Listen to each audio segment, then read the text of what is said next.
नमो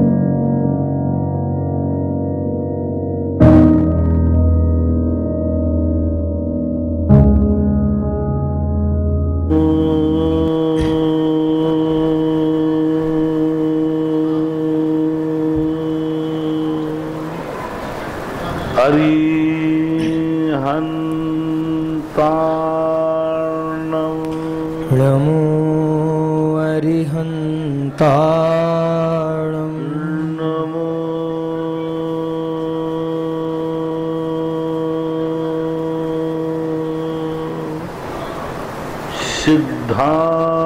सिद्धार्णं नमो सिद्धार्णं नमो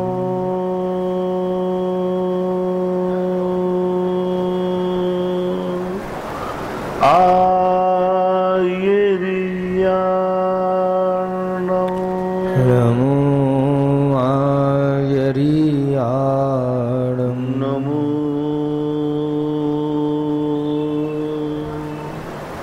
वज्रायाणं नमो वज्रायाणं नमो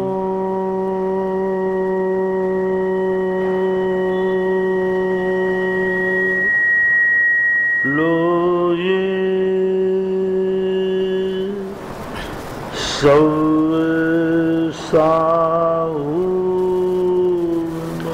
नमो लोये सौसाहूणं। पंच परमेष्टि भगवान की जय हो। आचार्य श्री गुरुवर कुंद कुंद महाराज की जय हो। आचार्य श्री गुरुवर विद्यासागर महाराज जय हो। परम पूज्य मुनि पुंगव श्री 108 सुधा सागर जी महाराज की जय हो। कोटा से महाराज श्री दीपक जैन की जिज्ञासा है, करना पड़ता है। मेरा भी धर्म से विश्वास उठ रहा है, हम एक ही पिता की संतान हैं, फिर ऐसा क्यों? कृपया समाधान करें। धर्म और अधर्म दो चीजें होती हैं। अधर्मी व्यक्ति के पुण्य का उदय जल्दी आता है, धर्मात्मा के उदय का पुण्य का उदय देर आता है।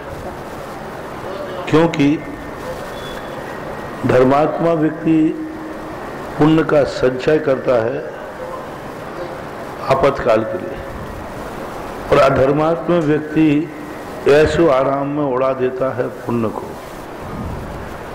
इसलिए ये मत समझें कि आपका धर्म चमत्कारी नहीं है। रामचंद्र जी सदा दुखी रहे और रावण सदा सुखी रहा। रावण धर्मात्मा नहीं होकर के भी धन दौलत से संपन्न रहा, सोने की लंका है। रामचंद्र जी धर्मात्मा होते हुए भी बाहरिक वैभव से संपन्न नहीं थे। धर्म का फल ये नहीं है कि धन वैभव प्राप्त करें, तो पाप कर्म का रूप है। यदि आप धन दौलत से अपने आप को तौलते हैं तो धन तो परिग्रह है, परिग्रह तो पाप है। पाप बढ़ रहा है इसलिए आपका धर्म बढ़ रहा है, ऐसा मत मानना। धन बढ़ने के बाद आपका दान बढ़ रहा है, ये धर्म की परिभाषा है। धन जैसा बढ़ता है वो तो पाप का कारण बनता है, क्योंकि जैसे जैसे परिग्रह बढ़ता है तैसे तैसे उसका दुर्गति की संभावना ज्यादा रहती है। यदि धन बढ़ने पर वह दान के रूप में प्रवृत्त नहीं होता। आचार्य महाराज ने इसके लिए एक लिखा है, तराजू होती ना, तराजू, भली पालड़ी भरी पालड़ी नीचे जाती, खाली ऊपर जाती है, इसी बात को स्पष्ट रूप से तुला हमें बतलाती है। एक पालड़ी भरी है, पलड़ा, वो नीचे जाता है, जो खाली है वो ऊपर को जाता है। इसलिए आप यदि सच्चे धर्मात्मा हैं और आपके बाद परिग्रह रूपी पाप कम है, तो नियम से आप ये समझना चाहिए कि आप ऊपर की तरफ जाएंगे। और जिनके पास धर्मी नहीं है, धर्म से कोई लेना देना नहीं है, फिर भी उनका परिग्रह धन दौलत बढ़ रहा है, धर्म बिल्कुल भी नहीं करते, धर्म से उनको रुचि भी नहीं है, फिर भी उनका धन दौलत बढ़ रहा है, तो निश्चित समझना उनकी पालड़ी नीचे की तरफ जा रही है और वो नियम से अधोगामी होंगे, दुर्गति में पड़ेंगे। उज्ज्वल उमा स्वामी महाराज ने इसी अधर्मी के पास यदि धन दौलत बढ़ता है, वहवारंभ परिग्रहत्वम नार कस्यायुषा, यानी बहुत आरंभ और परिग्रह बढ़ रहा है लेकिन दान पुण्य नहीं कर रहा है, ऐसा व्यक्ति नियम से नरक आयु का बंद करता है। जैसे रावण नरक गया और नरक ही जाता है। और हमारे यहाँ तो स्पष्ट कहा, ऐसे लोग पहले पूर्व भाव में तप आदि कर लेते हैं, उसके परिणाम स्वरूप उनको धन दौलत मिल जाती है। तपेश्वरी से राजेश्वरी और राजेश्वरी से नरकेश्वरी। पहले पुण्य करके धन दौलत पा लेते हैं, लेकिन धन दौलत के मद में इतने मस्त हो जाते हैं कि उनको धर्म कुछ भी सूझता नहीं। बड़े आदमियों को अक्सर कहते हैं मुझे धर्म कर्म की कोई जरूरत नहीं है, क्या करूंगा, मेरे पास कोई कमी है क्या? उनको धर्म दान पूजा करने में मन नहीं लगता। बोले क्या करूंगा, इसमें क्या रखा है, इतनी देर हम कमाई करेंगे तो पैसा आएगा। ये वो नहीं बोल रहे हैं, उनका वो धन बोल रहा है। और फिर ऐसे व्यक्तियों की दुर्गति जब हो जाती है, फिर बाद में उनको अकल ठिकाने आती है। इसलिए गरीबी और अमीरी से धर्मी और अधर्मी की तुलना नहीं करना चाहिए। बीनागंज से अजय जैन की जिज्ञासा है, गुरुदेव श्रीकाल लेखन के बाद जो चंदन बचता है उसे हम मस्तक पर लगा सकते हैं या नहीं, कृपया समाधान करें। जो श्रीकार लेखन करते हैं भगवान को विराजमान करने के पहले, उसका जो चंदन बचता है उसको हम अपने मस्तक पर लगा सकते हैं क्या? बचा हुए चंदन को तो कोई बाधा नहीं है। जब विशेष क्रिया होने के बाद वो चंदन अपने सिर पर लगा सकते हैं। मांगलिक होता है, बहुत मांगलिक, कोई बाधा नहीं। दमोह से रश्मि जन की जिज्ञासा है, महाराज श्री लेकिन श्रीकार लिखने के पहले नहीं लगाना। दमोह से रश्मि जन की जिज्ञासा है, महाराज श्री भूगर्भ रक्षित भगवानों के अभिषेक से सारे भारत के जन सैलाब को एकत्रित करके एकता का परिचय दिया। ऐसा ही जैन समाज ने एकता का परिचय पिछले वर्ष कुंडलपुर में पूज्य आचार्य भगवान के सानिध्य में बड़े बाबा के अभिषेक के समय दिया था। अगर ऐसा एक महामहोत्सव हर वर्ष होता रहे तो क्या ऐसा संभव हो सकता है तो पंथवाद को छोड़कर हम सभी जैन एक हो जाएं? समाधान करें। देखो, एकता का संदेश तो हमें सदा सदा किसी न किसी बहाने से देना ही पड़ता है। हमारे मंदिर एकता के ही प्रतीक थे, लेकिन लोगों ने पंथवाद की कट्टरता के कारण, और पंथवाद कभी अच्छे साधु नहीं फैलाते, अच्छे लोग नहीं फैलाते।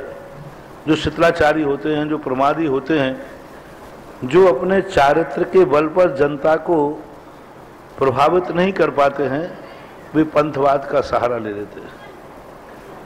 वे इन पंथवाद के सहारे करके कुछ नहीं, अपने शिथिलाचार को छुपाते हैं और अपने जनता को उस पंथवाद के नाम पर बांट देते हैं। ये परंपरा अच्छे साधुओं की नहीं। सामान्य साधु तो वही है जो पुरानी आर्ष परंपरा, प्राचीन जो आर्ष परंपरा है कुंद कुंद भगवान की, आर्ष परंपरा मूल कुंद कुंद भगवान से चली। कुंद कुंद भगवान के पहले भद्रबाहु स्वामी, भद्रबाहु स्वामी से पहले गणधर और गणधर से महावीर स्वामी, यानी आर्ष परंपरा। मैंने कहा था ना एक दिन, ये जनता को गुमराह किया जा रहा है कि आर्ष परंपरा का अर्थ होता है पंथवाद। जो 20 पंथी है वो आर्ष परंपरा का और 13 पंथी अनार्ष परंपरा का। ऐसा जो कथन किया जा रहा है, ये सब मूर्खों को मूर्ख बनाया जा रहा है। किसी भी आगम में हमने आज तक ये परंपरा नहीं देखी और न कहीं ऐसा शास्त्रों में लिखा है। आर्ष परंपरा का अर्थ इतना ही है, जो सच्चे रूप से 28 मूल गुणों का पालन कर रहे हैं, और जो ऐसे 28 मूल गुणों का पालन करने वाले मुनियों को ही सच्चा मुनि मानते हैं, ऋषियों को, वे श्रावक आर्ष परंपरा के कहलाते हैं। 13 पंथ और 20 पंथ से आर्ष परंपरा का कोई लेना देना नहीं। 13 पंथ और 20 पंथ तो एक श्रावकों की पूजन पद्धतियां हैं। द्रव्य क्षेत्र काल भाव के अनुसार अनादि अनंत कालीन जो आर्ष परंपरा है वह है 28 मूल गुणों का निर्दोष पालन करना। इसलिए सारे भारत को मैंने एक दिन संदेश दिया था, जो साधु 28 मूल गुणों का निर्दोष पालन कर रहे हो उन्हें आर्ष परंपरा के साधु मानना, और जिनके साधुओं के शिथिलाचार, भ्रष्टाचार, अय्यासी ऐसो आराम स्पष्ट रूप से उजागर हैं, वे अनार्स परंपरा मानना चाहिए। अभी बताते एक साधु को आसाम से भगाया गया, कपड़े पहनाकर भगाया गया, आर्ष परंपरा के नाम पर प्रवेश किया, लेकिन मूल गुण कुछ भी नहीं थे, कपड़े पहन के बनाया गया। बाद में जाकर वो कपड़े उतार के अब बताते राजस्थान में आ गया है। तो हमारा देश बड़ा विचित्र है। एक प्रांत जाकर के मुनि को, उसको मुनि नहीं मानता, कपड़े पहना देता है, और दूसरा प्रांत उसे अपना ले जाए क्योंकि उसे अंगाड़ी पिछाड़ी मालूम नहीं है। अभी मुझे पता चला कुछ आसाम के लोग आने वाले हैं यहाँ पर, और वो यहाँ बताने वाले हैं कि राजस्थान में एक ऐसा अनारसी, ऐसा भ्रष्ट साधु प्रवेश कर रहा है और अपने आप को बड़ी बड़ी बातें करता है, बड़े बड़े अपने आगम की बातें करता है। ये कहता है कि जो एसी में साधु नहीं खा, जो साधु एसी नहीं लगाते हैं वे मल भक्षण करते हैं, और सच्चा साधु वो है जो एसी में भोजन करता है, एसी लगाता है। तो आसाम के लोग आ रहे हैं मेरे पास, कल परसों किसी ने समाचार दिया कि वे लोग आ करके बताएंगे कि इसने आसाम में क्या क्या काले कारनामे किए और किस किस प्रकार का अनर्थ किया। हम लोगों ने इसे कपड़े पहना करके भगाया है, और राजस्थान वाले उसको अपना रहे हैं। तो आपको सबको पता चल जाएगा। तो ये कहलाती है अनार्ष परंपरा। और आर्ष परंपरा सारे भारत, दक्षिण भारत, उत्तर भारत, आसाम, सब लोगों को मैंने कहना है कि मां साधु की चर्या देखो, साधु का आचरण देखो, साधु के मूल गुण देखो, और ये साधु चर्या देख करके ही समझो ये साधु आर्ष परंपरा का है। 13 पंथ और 20 पंथ का तो साधु से कोई लेना देना ही नहीं है। मूलाचार में कहीं भी 13 पंथ 20 पंथ की कोई चर्चा नहीं। ये तो श्रावकों की पद्धतियां हैं पूजन की। मेंढक मुंह में पाखड़ी दबा के चला गया झूठे मुंह के। अब एक परंपरा चला दो, मुंह में अर्घ भर करके भगवान को चढ़ाना है। पहले मुंह भर लो और फू कर दो भगवान के सामने। बोले कैसे? समंतभद्र महाराज ने, मेंढक ने मुंह में पाखड़ी दबा के ले गया, उसकी प्रशंसा की। तो भेका प्रमोद मत्ता, भेका प्रमोद मत्ता कुसुमो नहीं के राजगृह, पाखड़ी को ले जा रहा था और अशुद्ध तो हो ही गई होगी, या तो पैरों से दबाया होगा, पैरों से पकड़ी होगी, क्योंकि मेंढक के तो 2 ही पैर होते, 4 तो वो तो जमीन में ही चलता है ना चारों पैरों से, तो पैर से पकड़ेगा तो भी अशुद्ध हो गया, ले गया वो। तो ये पूजन पद्धतियां हैं। भक्त किस ढंग से भगवान के सामने अपनी सामर्थ्य शक्ति प्रकट करता है। मुनियों के ये भेद कभी मत मानना महानुभाव, अन्यथा आप लोगों का मिथ्यात्व बहुत बढ़ जाएगा, आप दुर्गतियों में पड़ जाएंगे। मुनियों की आर्ष परंपरा को कभी पंथवाद से नहीं तोड़ना, कभी 13 पंथ 20 पंथ से नहीं तोड़ना। आर्ष परंपरा को सही मानना है। मैं निश्चल भाव से कह रहा हूं, आप लोगों के हित में कह रहा हूं, कल्याण के लिए कह रहा हूं। जो निर्दोष 28 मूल गुणों की चर्या पालन करें वही आर्ष परंपरा का मुनि है। और जो श्रावक ऐसे मुनियों को मानते हैं वे श्रावक भी आर्ष परंपरा वाले हैं। और जो मुनि सतलाचारी हैं, अय्यासी हैं, कई समाज उन्हें कई बार कपड़े पहना चुकी, भगा चुकी, ऐसे साधु अनार्ष परंपरा वाले कहलाते हैं। और ऐसे सतलाचारी साधुओं को जो मानता है, छत्रमास आदि कराता है, आहार आदि देता है, जान करके भी कि ये एसी कूलर पंखे आदि का प्रयोग कर रहे हैं, फिर भी जाकर के, और मालूम है कि ये भ्रष्ट हो चुके हैं, मालूम है कि इनके दुराचार सारे जगत में हैं, मालूम है कि मौका पड़ने पर गाड़ियों में भी बैठ जाते हैं, ऐसे साधुओं के साथ जो समाचार करता है वो श्रावक भी अनार्ष परंपरा वाला है। सारे भारत के लिए मेरा संदेश है, आर्ष परंपरा की रक्षा करो। आर्ष परंपरा हमारी प्राचीन परंपरा है, श्रमण संस्कृति का नाम आर्ष। इंदौर से इंद्र कुमार जैन। नमोस्तु गुरुदेव। महाराज श्री, आपने अभिषेक एवं शांतिधारा के ऊपर बहुत ध्यान एवं सिद्धि किया है। इसके अच्छे परिणाम भी सभी को प्राप्त हुए हैं। वह दिन कब आएगा जब आपके द्वारा रचित शांतिधारा के ऊपर अर्थ सहित कोई पुस्तक मिल जाए, जिससे हमें प्रत्येक जन जन तक एवं मंदिर में पहुंचा सकें और लोगों को अभिषेक करने की प्रेरणा मिल सके? हमारे आचार्य इतनी अच्छी अच्छी बातें लिख गए हैं कि हम उसके बाद लिखने में अपने आप को समर्थ नहीं मानते। इसलिए मैं कभी अपनी शांतिधारा नहीं, कई लोग अपनी अपनी शांतिधारा लिखने लगे, पता नहीं क्या होता है। संसार में जिस माल की मांग बढ़ जाती है उसका डुप्लीकेट तुरंत तैयार हो जाता है।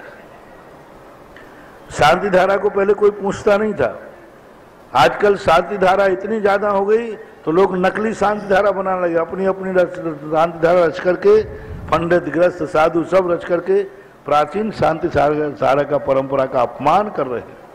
मुझे तो प्राचीन आचार्यों के ग्रंथ मान है, मुझे कोई शांतिधारा नहीं बनाना है। मुझे तो जो पूज्यवर मांगनंदी शांतिधारा है बस उसी को सारे जगत तक पहुंचाना है।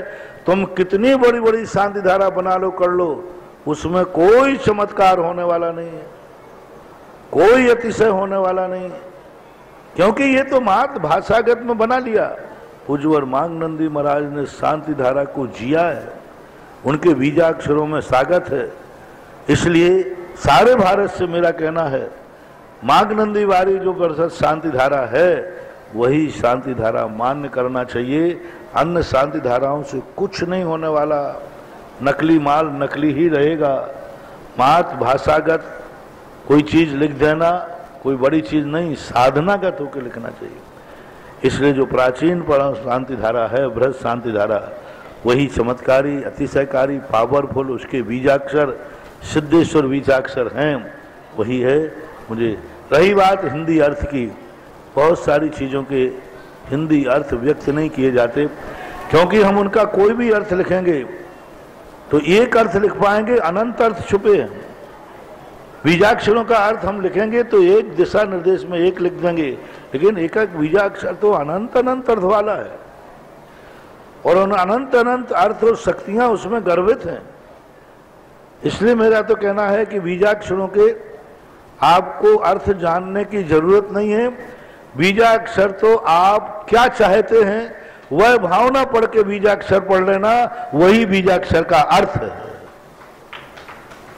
मानो शांतिधारा के अंदर ओम ह्रीम श्रीम क्लीम ऐम अरहम वम वम मम मम हम, अब इनका अर्थ तुम जानने का प्रयास मत करना।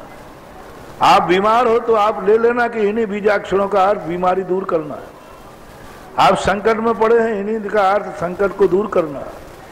आपको कोई इष्ट वस्तु चाहिए, यही एक एक अर्थ के बीजाक्षर के अनंत अनंत अर्थ हैं।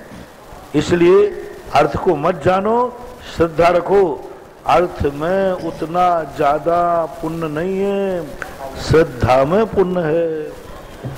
अपन जिंदगी भर नमोकार मंत्र का अर्थ पढ़ते रहे, 5 पद होते हैं, 35 अक्षर होते हैं, 58 मात्राएं होती हैं, रट गए ना, बैठे रहो रट करके। और अंजन चोर कहता है आड़म ताड़म कछु न जानम सेठ वचन सुरमान। अर्थ के चक्कर में मत पड़ो, श्रद्धा मजबूत करो, आस्था मजबूत करो कि हम सम सम तम तम पम पम झम झम झीम झीम छीम छीम द्राम द्राम धीम, ये बीजाक्षर अनंत अर्थ लिए हैं। और अनंत अर्थों में वो अर्थ भी है जिसके लिए तुम शांति धारा कर रहे हो, वह अर्थ भी उसका है जिसके लिए तुम शांति धारा कर रहे हो, लेकिन वही अर्थ नहीं है जो तुम समझ रहे हो। समझना, जिसके लिए तुम शांति धारा कर रहे हो वो अर्थ उसमें नियत है, लेकिन वही अर्थ है उस बीजाक्षर का, ऐसा मत समझ लेना। उसके अनंत अनंत बीजाक्षर हैं। यदि मैं उसका हिंदी अनुवाद करके उन बीजाक्षरों का अर्थ लिखूंगा तो उन बीजाक्षरों के साथ बहुत बड़ा अन्याय हो जाएगा, बहुत बड़ा अन्याय हो जाएगा, क्योंकि हम सीमित अर्थ निकाल पाएंगे और उनके अर्थ बहुत असीम हैं। इसलिए अंजन चोर के समान तुम ज्यादा अर्थ की तरफ मत जाओ मंत्रों में तुम श्रद्धा का विषय बना लो, और ऐसी श्रद्धा का विषय बनाओ जो मैं करना चाह रहा हूं इस मंत्र का वही अर्थ है, वही लक्ष्य है, वही ध्येय। मैंने कहा था ना कि बीजाक्षर एक नोट के समान, रिजर्व बैंक से नोट निकलता है, अब उस नोट का प्रयोजन क्या है, अर्थ क्रिया। वह नोट मंदिर में डालूं कि सब्जी खरीदूं कि कपड़ा खरीदूं, दूध पानी खरीदूं, बच्चों के खिलौना खरीदूं, जुआ पे लगा दूं, शराब में लगा दूं, गुटखा खरीद लूं, उस नोट के कितने अर्थ हैं, नोट के कितने प्रयोजन हैं। हम क्या लिखें, नोट इसलिए निकाला गया है गुटखा खाने के लिए। अब नोट के कितने अर्थ हैं, नोट के कितने प्रयोजन हैं, कितने अनंत, जितने मुंडे उतने अर्थ है, जितनी आवश्यकता है उतने अर्थ, कितने अर्थ हो गए। देखो एक नोट का कितना प्रयोजन हो गया, बस जैसे एक नोट के प्रयोजन कितने हैं जितने लोगों की इच्छाएं। इसी प्रकार बीजाक्षर उदाहरण के रूप में दिया, बीजाक्षर के कितने अर्थ हैं, जितनी जितनी इच्छाएं हैं उतने उतने अर्थ हैं। यानी यूं कहना चाहिए आवश्यकताओं की पूर्ति कराने का नाम नोट है, हमारी आवश्यकताओं की पूर्ति कराने का नाम बीजाक्षर है। इसलिए बहुत सारे लोग मेरे से कहते हैं मैं लिख भी सकता हूं, भाव भी किया, लेकिन जब मैंने इन बीजाक्षरों का ध्यान किया तो बीजाक्षर एकदम ऐसी आवाज आई कि तुम मुझे सीमित करना चाहोगे, मैं अनंत अनंत शक्ति संपन्न है, क्या अनंत शक्तियों को तुम उद्घाटित कर पाओगे, नहीं कर पाएंगे। इसलिए फिर तब से मैंने आप लोगों से कहना शुरू किया, तुम तो एक ही बात करो, आड़म ताड़म शेट वचन प्रमाणम। जब शांति धारा पढ़े तो तुम्हें अर्थ लगाने की जरूरत नहीं है, तुम तो यही समझ लेना महाराज वचन प्रमाणम, बस जो है तो है। इंदौर से महेंद्र, कोई पूछे कि इसका अर्थ क्या है, थोड़े इसका अर्थ तो महाराज जानते हैं, लेकिन महाराज को हम जानते हैं। तुम किसको जानते हो, महाराज को, और शांति धारा का अर्थ कौन जानता है, महाराज। तो हम महाराज को जान जाते हैं तो अर्थ जान जाते हैं। इंदौर से महेंद्र जैन पत्रकार, इनकी जिज्ञासा है महाराज जी।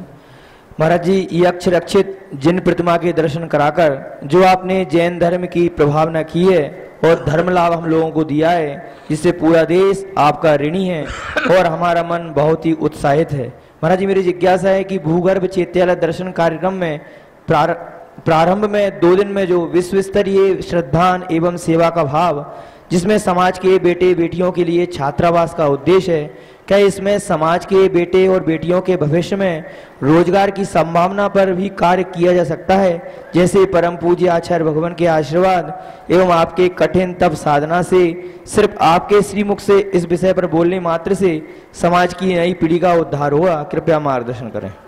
पहली बात तो हमारी समाज में ऐसी कोई बेरोजगारी है नहीं, और बेरोजगारी का जहां तक सवाल है कि जैनियों की धन की लिप्सा कभी खत्म होती नहीं।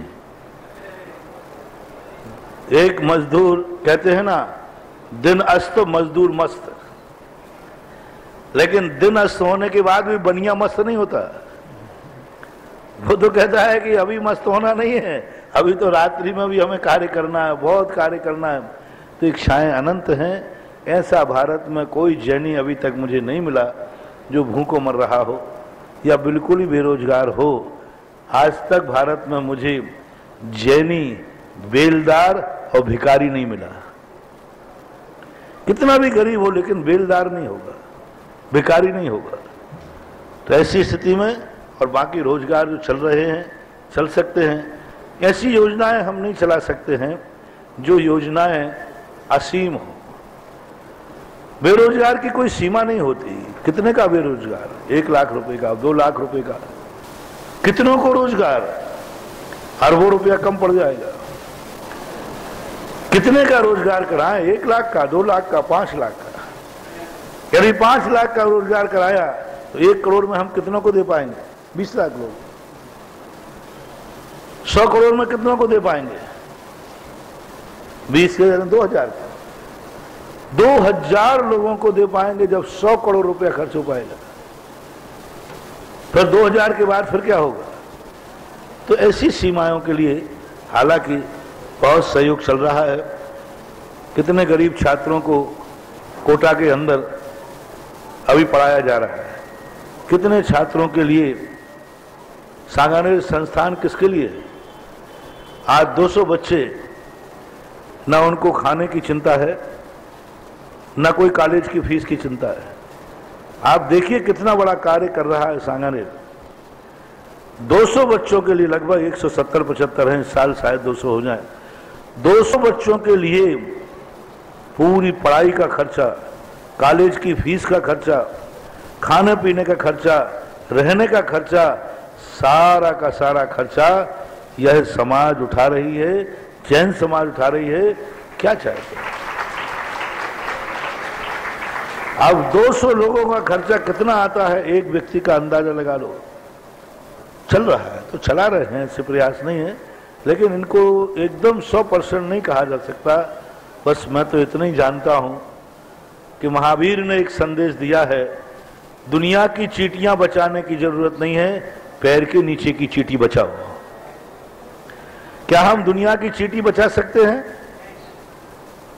लेकिन कौन सी चींटी बचाना है? पैर के नीचे जो चींटी आती है उसको बचा देता हूं, बाकी दुनिया की चींटियों को उनकी किस्मत पर छोड़ देता हूं। बंडा से सरिता जन की जिज्ञासा है, महाराज श्री क्या 24 तीर्थंकरों के पंचकलनक तिथि में शुभ कार्य का प्रारंभ कर सकते हैं या मुहूर्त देखना जरूरी है? कृपया समाधान। देखो, काल मंगल में लिया है एक केवल ज्ञान चूड़ामणि करके एक छोटी सी पुस्तिका है, उसके अंदर उन्होंने काल मंगल में लिया है। लेकिन कई बार वो तिथियां ऐसे नक्षत्रों में पड़ जाती हैं, क्योंकि तिथियां सदा बदलती रहती हैं, परिवर्तनशील होती हैं, इसलिए विशेष कार्यों के लिए तो मुहूर्त देखना ही चाहिए। अकेले पंचकलना तिथि पर ही आधारित नहीं होना चाहिए।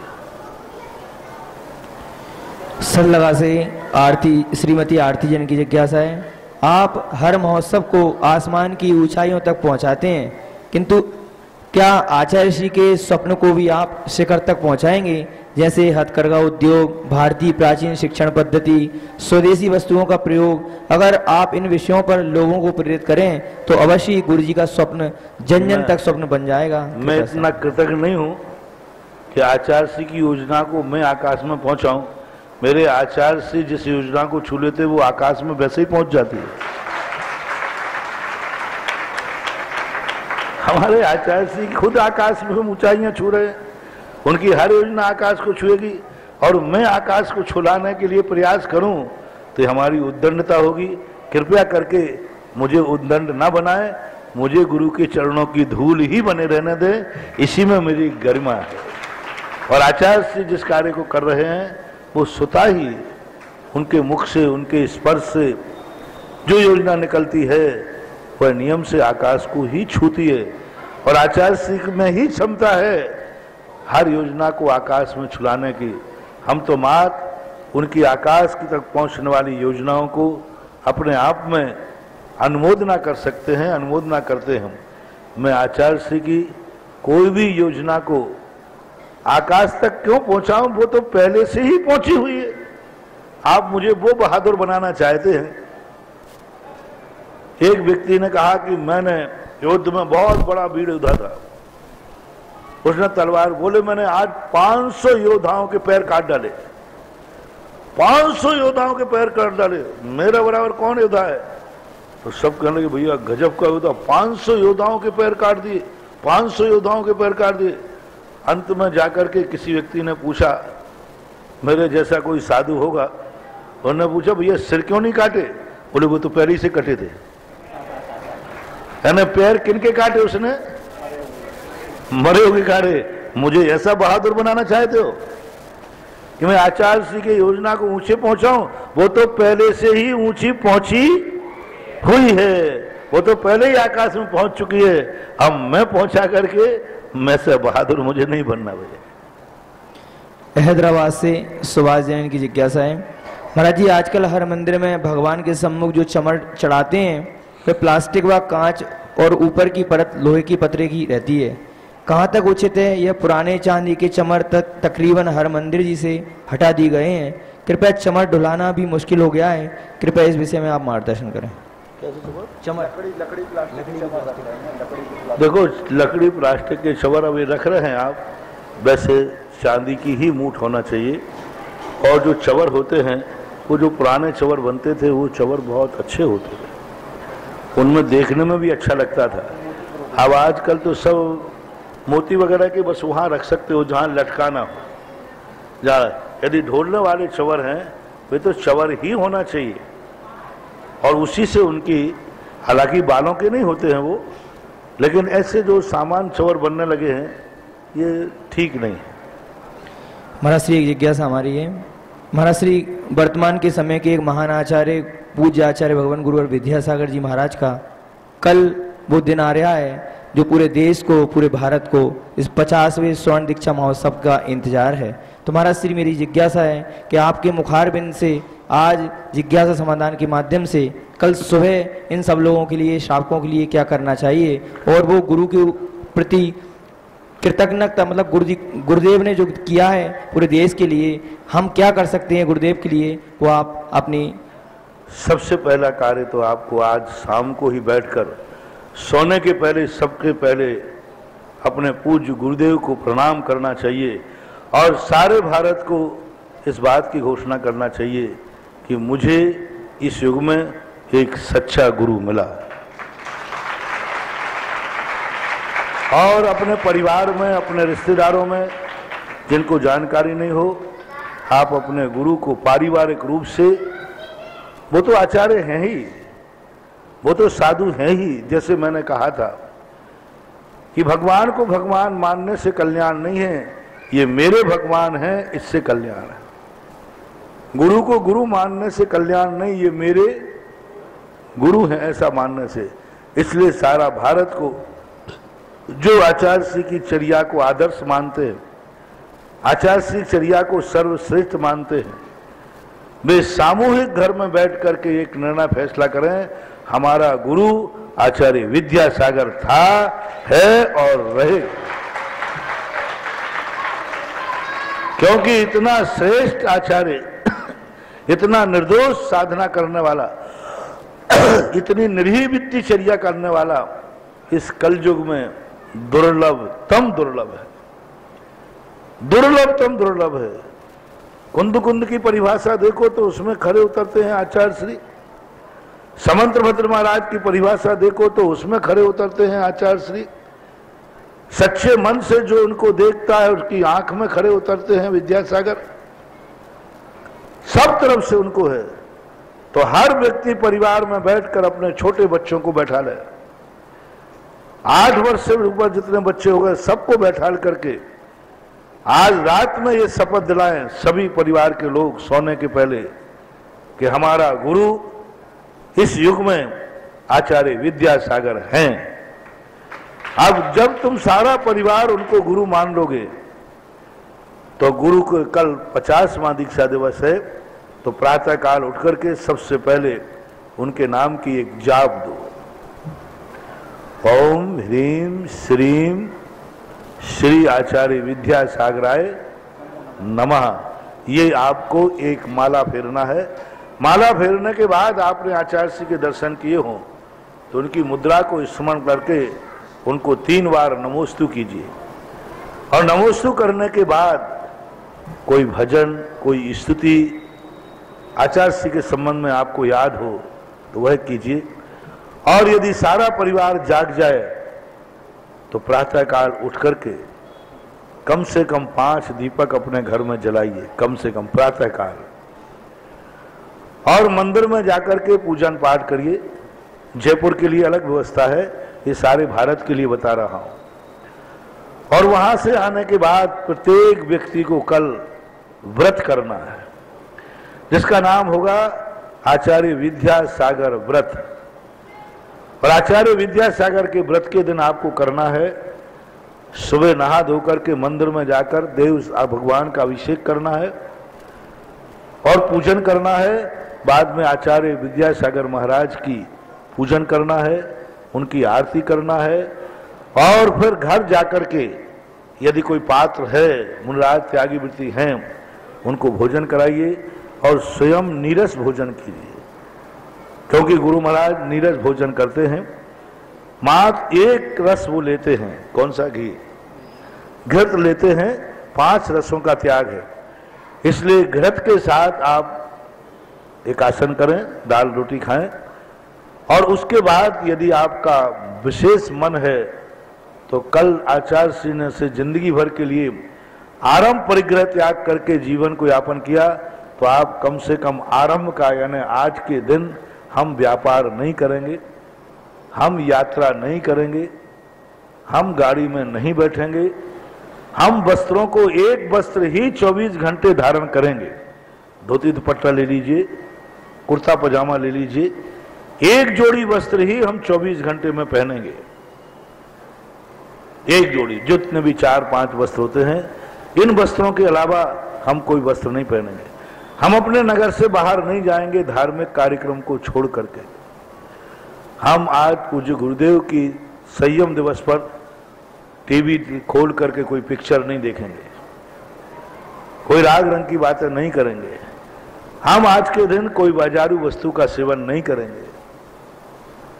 इस प्रकार के जो 10 लाख क्षण पर्व में अपन जिंदगी जीते हैं, उस तरह की जिंदगी आषाढ़ सुदी पंचमी को आपको जीना है और अपने रिश्तेदारों को भी इस पर चर्चा कराना है। और दूसरी बात, आचार्य श्री के स्मृति में आपको ये व्रत 3 साल करना है, अधिकतम 5 साल करना है और अधिकतम 36 साल करना है। 36 साल तक आषाढ़ सुदी पंचमी को आप एक रस के साथ भोजन करें और इसी प्रकार व्यतीत करें जो मैंने बताया है। समाज के रूप में आप अपने मंदिरों में सामूहिक कार्यक्रम करें, प्रातःकाल प्रभात फेरी निकालें, मंदिर में जाकर सामूहिक पूजन करें। आचार्य श्री का एक विधान भी रचित हुआ है, वो उपलब्ध हो जाए तो विधान करें। मंदिर में आचार्य श्री के नाम से कोई स्मृति चिन्ह स्थापित करें और आपके नगर में कीर्ति स्तंभ यदि बना सकें तो ये कीर्ति स्तंभ 50वें दीक्षा दिवस पर आप अपने नगर में कहीं भी एक चौराहे पर अथवा धार्मिक स्थान पर एक कम से कम एक कीर्ति स्तंभ की स्थापना करें, जिस पर लिखा है उनके चित्र, उनकी थ्योरी आप मेरे से ले सकते हो। मैं अभी किशनगढ़ वगैरह में नक्शा भी उसका है, थ्योरी भी उसकी है, क्या लिखना है, कौन से चित्र आना है। यह यदि अपने कार्य जीवन में कर लेते हैं और संध्या काल में 36 दीपकों को जलाकर आचार्य श्री का चित्र सामने रख लेना और आचार्य श्री की स्मरण करके घर में यदि हो सके तो सारे परिवार के लोग 36 दीपक लेकर के मंदिर में एक साथ इकट्ठे हों। मान लीजिए 100 घर हैं तो 100 घर वाले 36 दीपक लेके आए और मंदिर में आचार्य श्री की सामूहिक आरती करें। पूरी संख्या में, पूरी कॉलोनी में 500 घर हैं तो 500 लोग अपने घर से 36 दीपक सजा के लाएं और सामूहिक आरती ठाठ से करें। शाम को अपने घरों में करें, एकांकी सामान आदि जो कार्य हैं वो करें। ये संक्षेप में अभी कल का कार्य है। जयपुर वालों के लिए मात्र अलग से निर्देश है, क्योंकि यहाँ मैं बैठा हूँ, जहाँ आचार्य श्री और आचार्य श्री के शिष्यगण हो, वहाँ तुम्हें अलग से कार्यक्रम नहीं करना, पूरा शहर मिलकर के एक स्थान पर कार्यक्रम करना है।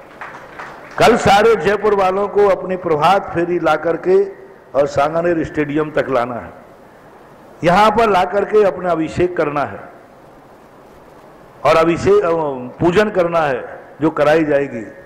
सब लोग अपनी अपनी कॉलोनी के बैनर लाएं, वो तख्ती बना के लाएं, फलानी कॉलोनी के संयम वर्ष पर, यानी जयपुर वालों को तो सबको कल इकट्ठे स्टेडियम में होना है और 10, साढ़े 10, 11 बजे तक कार्य चलेगा। आपको कोई खाने पीने की चिंता नहीं करना, आपकी सारी व्यवस्थाएं कमेटी ने कर रखी हैं। कल तो आप आचार्य, लेकिन जो कल से आचार्य श्री का व्रत करेंगे वे ध्यान रखना, सामूहिक भोजन में, हाँ नहीं तो तुम यहाँ गड़बड़ कर लो। उनको तो दशलाक्षण पर्व जैसे शुद्ध घर में भोजन करना है, जो आचार्य श्री के नाम का व्रत करें। तो कल यहाँ कार्यक्रम है और शाम को चाहो तो सारी कॉलोनी के लोग 36 दीपक लेकर के और सभी अपने अपने मंदिरों में इकट्ठे हों और आचार्य श्री के नाम से वो महाआरती करें और सब आप लोग अपने कार्यक्रम करें। यही संक्षेप से अभी आपको बताया। पहले समय समय पर प्रकीर्णन रूप से मैं बहुत सारा बता चुका हूँ। गांधीधाम से रमेश जी गदियानी की जिज्ञासा महाराज जी संदर्भ में है।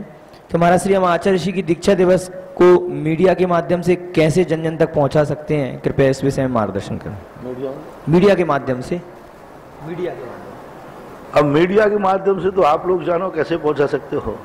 उनका जीवन परिचय, उनका आदर्श, उनकी तपस्या, उनके आपके साथ जो अनुभव शेयर हों। आपने जो आचार्य श्री में बहुत बड़ी खूबी देखी हो, जिससे आप प्रभावित हुए हों, वो संस्मरण आप पेपर में दीजिए। आचार्य श्री के गुण यदि आपको पता हो, उनकी साधना पता हो, तो वो पेपरों में दे करके करिए। शायद हो सकता है कल यहाँ का कार्यक्रम लाइव दिखाया जाए, मुझे पता नहीं। हुक्म काका, कल का कार्यक्रम लोग पूछ रहे हैं, तो यहाँ का लाइव है क्या कल सुबह सुबह का? पता कर लेना, क्योंकि इस संबंध में कमेटी है। मैं ज्यादा प्रेरणा इसमें देता नहीं हूँ, बोलता नहीं हूँ, अभी पता चल जाएगा। ऑनलाइन जिज्ञासाओं के पश्चात अब सभा में उपस्थित साधर्मी बंधुओं के द्वारा पूज्य गुरुवर की श्री चरणों में अपनी जिज्ञासा रखी जाएगी। मैं सबसे पहले जिज्ञासा के लिए निवेदन करना चाहूंगा, जयपुर से हमारे बीच में है श्रीमान JK जैन साहब, वो अपनी जिज्ञासा रखें। इनके पश्चात श्रीमती शीला जी डोडिया तैयार रहेंगी।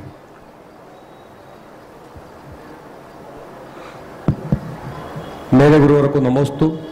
गुरुवर आचार्य विद्यासागर जी के आशीर्वाद से आपके सानिध्य में जो भूगर्भ से चैताली निकालकर आपने पूरे विश्व को दर्शन अभिषेक कराए और सह सम्मान वापस 26 तारीख को विराजमान किया, इस सफल आयोजन के बाद आप कैसा महसूस कर रहे हैं? मैं कैसा महसूस कर रहा हूं? मैं तो अपने आप को बहुत भाग्यशाली महसूस कर रहा हूं कि कम से कम मैंने ही ऐसे दर्शन नहीं किए, सारे जगत को करा सका और सारे लोगों को एक हमारे जैन धर्म की एक विरासत का पता चला, एक वीतरागता का पता चला और ये पता चला कि जहां सच्ची श्रद्धा है वहां सारा भारत एक है।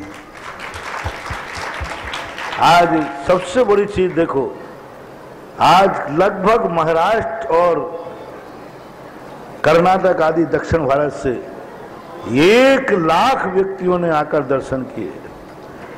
जो लोग ये कह रहे थे कि दक्षिण भारत में जो तथाकथित आचार्य हैं, जो शीतलाचार की पर्याय हैं, जिनके कारनामे पता नहीं कैसे कैसे हैं, वो पूरी ताकत लगाए हुए हैं कि दक्षिण भारत से कोई व्यक्ति नहीं जा पाए, लेकिन वे व्यक्ति भी 1 लाख लोगों ने लगभग दर्शन किया है। ऐसा लोगों ने आंकड़े जो मुझे दिए, महाराष्ट्र का, दक्षिण का, आज भी महाराष्ट्र के लोग आए हुए हैं। महाराष्ट्र के हैं ना, कहीं थे तो बहुत लोग। इससे ये सिद्ध हो गया कि सत्य यदि सामने हो तो असत्यवादी कितना भी रुके, हमारी समाज श्रावक रुकने वाला नहीं। मैं सोच रहा था कि दक्षिण भारत से क्यों आएंगे, क्योंकि वहां तो नकली आर्स परंपरा चल रही है, चलाने का प्रयास कर रहे हैं। वहां के लोग नकली नहीं हैं, वहां की आर्स परंपरा नकली नहीं है, लेकिन नकली आरसी लोग अपने आप को पंथवाद के नाम पर आर्स परंपरा को, बेचारे सीधे साधे लोग हैं, भोले वाले लोग हैं, उनको नकली आर्स परंपरा दिखाई जा रही है, पंथवादी आर्स परंपरा दिखाई जा रही है, क्रियाकांडी आर्स परंपरा दिखाई जा रही है। उनको ये पता ही नहीं है कि आर्स परंपरा सच्ची दिगंबर मुनिराज कुंद कुंद की परंपरा को चलने वाले आर्स परंपरा के शिरोमणि कोई हैं तो उनका नाम है आचार्य विद्यासागर महाराज। आर्स परंपरा के मूल शिरोमणि, सच्ची आर्स परंपरा यदि कोई चला रहा है तो पूज्यवर शांति सागर महाराज ने चलाई थी। पूज्यवर शांति सागर महाराज के बाद परंपरा चलती आई और आज वो परंपरा चल रही है। पंथवाद से मत तोलो, लेकिन मुझे गर्व है कि दक्षिण भारत और महाराष्ट्र के लोगों ने इन सब बातों को दरकिनारे रख करके एक सच्ची आर्ष परंपरा के दर्शन किए और इस महोत्सव में भाग लेकर के ये दिखा दिया कि सत्य के सामने दुनिया कितना भी बकता रहे, उस बकता का कोई प्रभाव पड़ने वाला नहीं। सारे भारत में एक मिसाल गए, सारे भारत के हर प्रांत, एक भी प्रांत ऐसा नहीं बचा जो इन 8 दिन के अंदर यहाँ आकर के अपने जीवन को धन्य मान के नहीं गया हो। मुझे तो यही बात बहुत आनंदित कर रही है। जिस आदिनाथ को मैंने नमोस्तु किया था, उस आदिनाथ का अतिशय लाभ सारे भारत को प्राप्त हो गया और सारा भारत उससे लाभान्वित हुआ जिससे मैं लाभान्वित हुआ था। सच्ची भावना यही होना चाहिए। जो अच्छाई मुझे मिली है, जो निधि मुझे मिली है, वो दुनिया को लुटा देता है, दुनिया को मिला देता है, वही सच्ची बात कहलाती है। तो जो आनंद मुझे मिला था, आज मैं खुश हूं कि हमारे भगवान आदिनाथ को देखकर सारा जगत आनंद से भरा हुआ है। जयपुर से श्रीमती शीलाजी डोडिया, इनके पश्चात सांगानेर दिगंबर जैन मंदिर के मंत्री महोदय श्रीमान सुरेश जी कासलीवाल तैयार रहेंगे। नमोस्तु गुरुवर। गुरुवर, साधु परमेष्ठी सत्य महाव्रत के धारी होते हैं, लेकिन गत दिनों में कुछ ऐसे साधु भी देखे गए कि जो हजारों की संख्या में उपस्थित श्रावकगण के बीच होने के बावजूद भी असत्य का प्रचार कर रहे हैं। ऐसे साधुओं की क्या गति होगी और क्या उनका कारण है? कुछ नहीं है, ये उनकी कसाय है। वो कसाय से इतने भर गए कि अब वो क्या करें। कसाय कहीं ना कहीं से तो निकलेगी, लेकिन उनके अतीत के कारनामे देखो कैसे हैं। वो कहते हैं ना, चोर चिल्लाता है चोर चोर चोर चोर, तो वो चोरी भी बहुत जल्दी खुलने वाली है, चिंता मत करो। वो अपने मुंह से ही अपने आप की चोरी खोल देते हैं। एक सागर डिस्ट्रिक्ट के अंदर एक बंडा गांव है, वहाँ एक तीर्थ क्षेत्र है नैनागिरी। वहाँ डाकू हरी सिंह था। डाकू हरी सिंह एक पुलिस की ड्रेस में एक किसी जंगल में एक फार्म हाउस में रुके हुए, और सारे पुलिस वालों ने उसको घेर लिया, लेकिन सब पुलिस की ड्रेस में थे और एक दो जो लोग थे वो पुलिस वालों की ड्रेस में रहकर फरार होने की स्थिति में थे। लेकिन जो मूल डाकू था हरी सिंह, पुलिस की ड्रेस में था, लोगों ने उसको छोड़ दिया, ये तो पुलिस वाले ही है। लेकिन उसके अंदर से आवाज निकल आई, जिसने मुझे फंसाया है, जिस एसपी ने या जिस व्यक्ति ने, उसको मैं छोड़ूंगा नहीं। अरे पुलिस वाले कहते तो डाकू है, तुरंत मर गया। तो कभी कभी क्या होता है, चोर अपने मुंह से ही कहने लग जाता है मैं चोर हूं। जब स्वयं व्यक्ति शिथिलाचारी हो, जिसको कपड़े पहनाए गए हो, भगाया गया हो, वो साधु यदि बोलना शुरू कर दे तो समझ लेना अब उसके मिटने के दिन आ गए हैं। वो बहुत जल्दी ही अपने सारा राजस्थान उस क्रियाओं को जान जाएगा। इसलिए कोई चिंता मत करो, सूरज के ऊपर धूल उछाड़ने से सूरज कभी गंदा नहीं होता है। और इस प्रकार की अनर्गल बातों को कोई मतलब ही नहीं, सुनना ही नहीं। सबसे बड़ी चीज यही है, सुनना ही अपने लिए ठीक नहीं। ऐसे तो कहते रहते हैं, कहने दो। अरे इतना कहने के बाद भी सांगानेर में यदि उनका प्रभाव पड़ता तो सांगानेर में ये मेला कैसे होता है?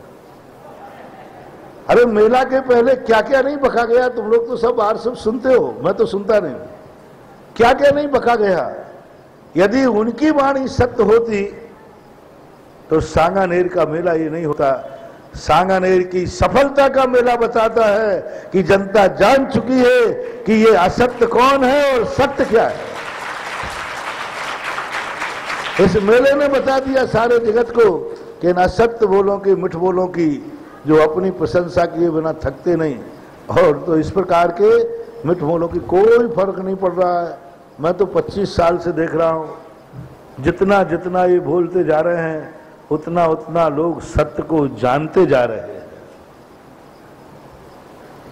महाराज जी श्रीमान एक और प्रश्न है कि कल जो अपन कार्यक्रम मना रहे हैं, हालांकि आपने अभी कुछ देर पहले बता दिया, लेकिन पूरे जयपुर के लोग इसको समझ नहीं पा रहे हैं और अपनी अपनी कॉलोनी में उन्होंने प्रभात फेरी के साथ में आचार्य विद्यासागर विधान भी रखा है, तो आप एक बार स्पष्ट कर दें। हमारा सबसे कहना है कि सारी प्रभात फेरियां वहां मंदिर से निकले और यहाँ स्टेडियम तक आए। यदि दूरी पड़ रही हो तो अपनी कॉलोनी में घुमा करके फिर बसों के द्वारा यहाँ तक ले आए, अपनी कॉलोनी घुमा कर। लेकिन कार्यक्रम यहीं कल सुबह का पूजन पाठ सब, जब मैंने कहा ना फोटो से जब काम चलाना चाहिए, जब मूल निधि ना हो, जब आचार्य जी के संगत साधु तुम्हारे नगर के उपनगर में बैठे हैं तो उन्हीं के सामने बनाओ ना, पूजन करो। और विधान यदि तुम्हें करना ही है तो दोपहर में 12 बजे के बाद अपने मंदिरों में विधान कर सकते हैं। सुबह तो सामूहिक सभी जयपुर की कॉलोनियों को सामूहिक रूप से सुबह सांगानेर स्टेडियम में ही आना। सांगानेर मंदिर जी के मंत्री महोदय सुरेश जी कासलीवाल, इनके पश्चात सांगानेर संस्थान के शिक्षक भैया सतीश जी शास्त्री तैयार रहेंगे। नमस्तु महाराज जी, नमस्तु नमस्तु महाराज जी। आपके आशीर्वाद से यहाँ पर जैन छात्रावास पूर्णतः प्रगति की ओर है और सभी जितने छात्र यहाँ से पढ़ाई करके गए हैं सभी रोजगार, उनको रोजगार में लग रहे हैं। लेकिन हायर एजुकेशन के लिए महाराज जी यहाँ पर बच्चे अभी आते हैं, कोई बीएड कर रहा है, कुछ और कर रहा है, तो उनकी व्यवस्था भी छात्रावास में देख रहे हैं। और अब तो ऐसा लगता है महाराज जी यहाँ एक यूनिवर्सिटी की आवश्यकता महसूस होने लगी है, तो इस संबंध में आपका निर्देशन आवश्यक। देखो, मैं बहुत कुछ करने में मेरी भावना है और मैं बहुत कुछ करने में मुझे गर्व है कि मैं समर्थ हूं।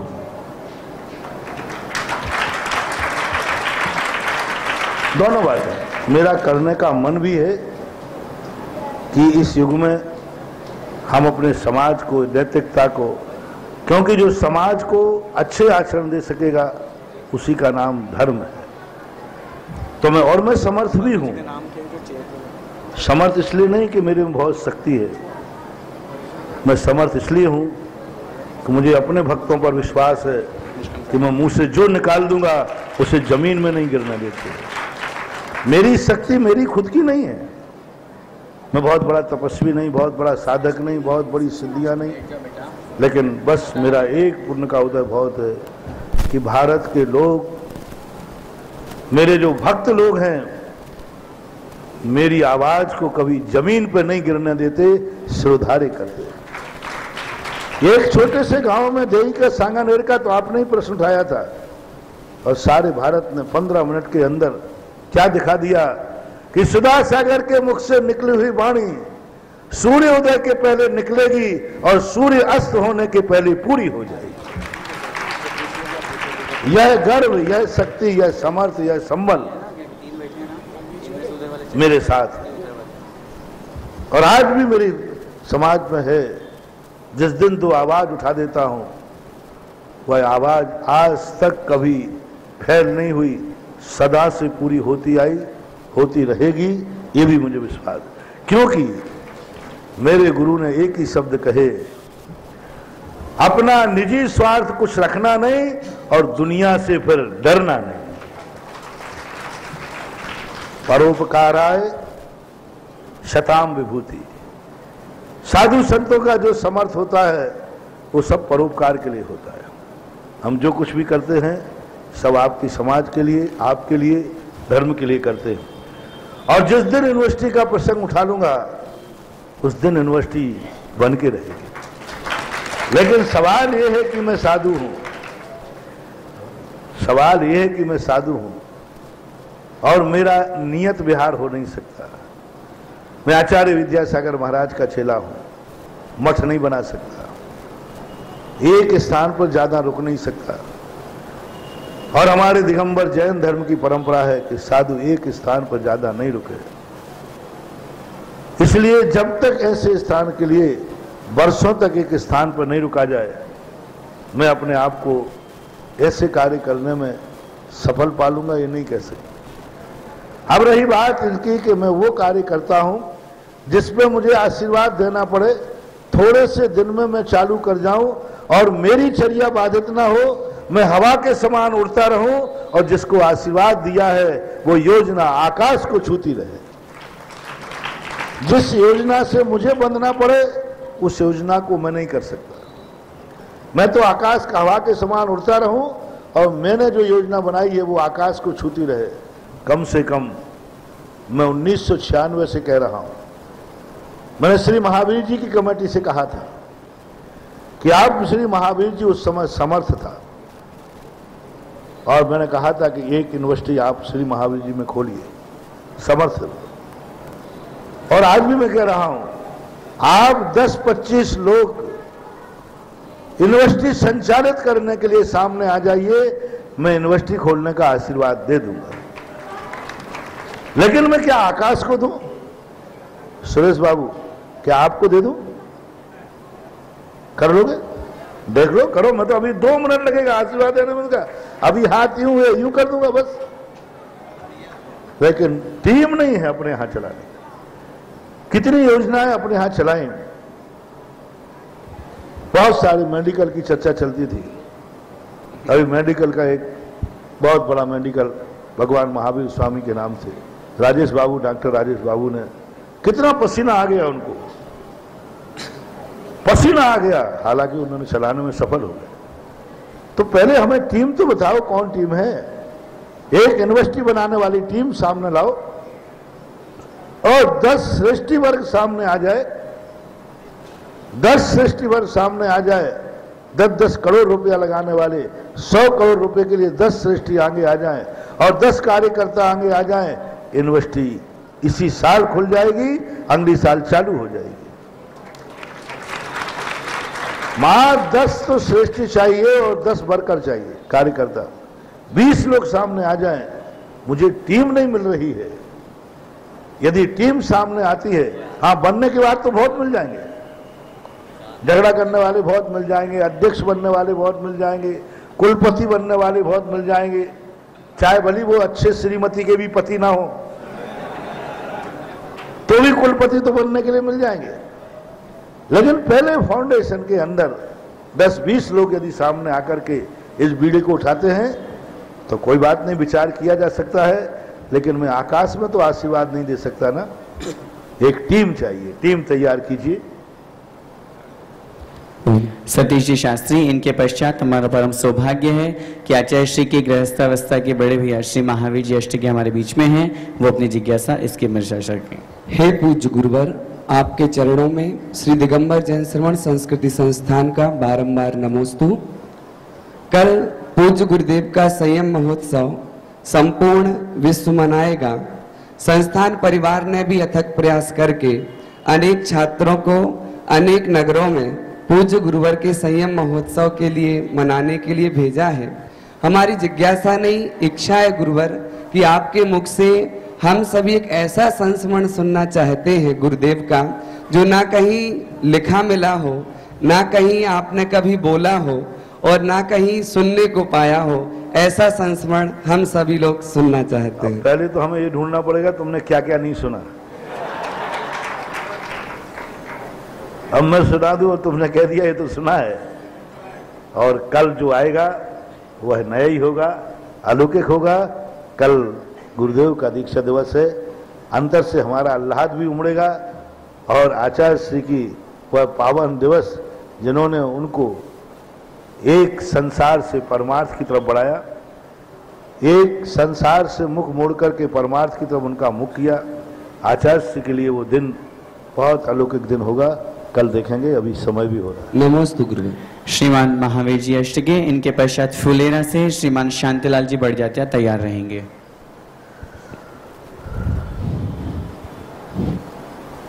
संतों की श्वास प्रश्वास में ब्रह्म स्वरूप का दिव्य स्वर गूंजता रहता है। उन्हीं के पावन आंखों से हर क्षण प्रेम का बूंद टपकता है। वही उनके मुख चंद्र से अमृत बरसता है। ऐसे महान आचार्य विद्यासागर जी को मैं प्रणाम करता हूँ और उन्हीं के पद चिन्हों पर चलने वाले उन्हीं के दिव्य वाणी को प्राप्त किए हुए संत का सत्य वचन ही हमें सुधा का पान कराता है। ऐसे महान दार्शनिक गुरुवर आपके चरणों में मेरा प्रणाम प्रणाम प्रणाम। भाव यही है महाराज जी कि पहले अपने घर में एक मूर्ति स्थापित किए हुए थे, तो आचार्य श्री ने, जब आचार्य श्री के पास हम चौका लेके आते रहते हैं, तो उस टाइम पर उन्होंने मुझे कहा कि मूर्ति को प्रक्षालन या ये अपना अभिषेक कैसा होगा, इसलिए आप उसको मंदिर में रख के आना चाहिए। तो मैं ये कहता हूँ, आप 17 साल से वो मंदिर में जो मूर्ति निकाले उसको वापस उसी में क्यों रखे?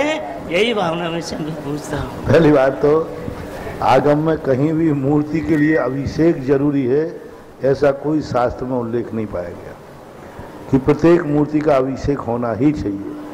कितनी मूर्तियां हैं जिनका अभिषेक, जैसे मानस स्तंभ की हैं, गोमतेश बाहुबली भगवान हैं, उनका अभिषेक नहीं हो पाता।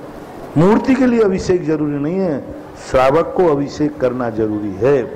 मंदिर में इतनी सारी मूर्तियां हैं, इनका कहाँ प्रतिदिन अभिषेक हो पाता है, लेकिन श्रावक को जरूरी है। और दूसरी बात, उन मूर्तियों के संबंध में मैं इतना क्यों सोचूं, ये आचार्य शांति सागर महाराज ने क्यों नहीं सोचा? महावीर जी, आचार्य शांति सागर महाराज जो सबसे बड़े तपस्वी थे, हमारे दादा परदादा गुरु थे, महाशक्तिशाली थे, उन्होंने इन मूर्तियों को ऊपर क्यों नहीं रखा? पूज्य देश भूषण महाराज ने भी ऐसा कार्य क्यों नहीं किया? इसलिए बड़े लोग जो कार्य कर जाते हैं उनमें फिर बाद में सोचना, रिस्क मेंटेन करना है। एक दिन मैंने इसका स्पष्टीकरण कर दिया था। और कोई अभिषेक की जरूरत नहीं होती, अभिषेक श्रावक को जरूरी है, मूर्ति के लिए कोई अभिषेक जरूरी नहीं है, उनकी तो सुरक्षा ही जरूरी है। आज की जिज्ञासा समाधान का अंतिम जिज्ञासा रखेंगे श्रीमान शांति कुमार जी, बढ़ जाते हैं फुलेरा। हे गुरुवर शाश्वत सुख दर्शक, ये नग्न स्वरूप तुम्हारा है, जबकि नश्वरता का सच्चा दिग्दर्शन करने वाला है। हे महाराज जी, मेरा एक ही प्रश्न है, भव्य जीव, मैं शांति कुमार बढ़ जाते फुलेरा से, भव्य जीव में क्या फर्क है? भव्य जीव और अभव्य जीव में क्या फर्क है? भव्य जीव और अभव्य जीव में क्या फर्क है? भव्य जीव वह है जो एक ना एक दिन किसी ना किसी रूप में मोक्ष प्राप्त करेगा। अभव्य वो है जो निमित्त मिलने पर भी उसके अंदर रत्नत्रय प्रकट नहीं होगा, मोक्ष नहीं जाएगा। इस प्रकार आज की जिज्ञासा समाधान का यह कार्यक्रम यही समाप्त किया जाता है। जिनके ज्ञानते सूझे लोकालोक, सोवाणी